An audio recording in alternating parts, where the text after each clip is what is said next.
আজ বানাবো বড়ি দিয়ে পিড়িং শাক। তার জন্য প্রথমে আমি বড়িগুলোকে ভালো করে ভেজে নেব।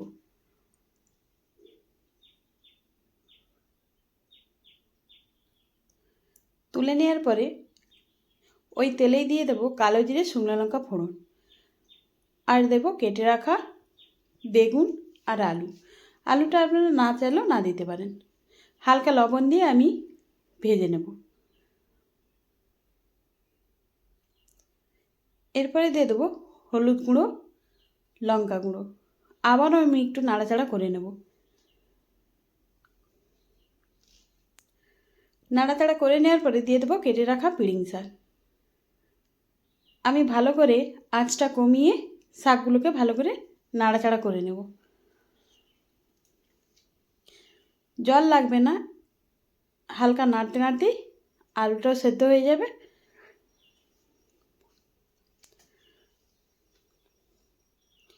নামানোর আগে দিয়ে দেব ভেজে রাখা বড়ি, আর দেবো স্বাদ মতো লবণ আর হালকা একটু মিষ্টি।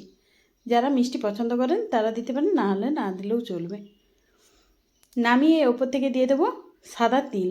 খেতে এত সুন্দর লাগবে যে আর কিছুই লাগবে না ভাতে, পুরো এক থালা ভাত শেষ হয়ে যাবে।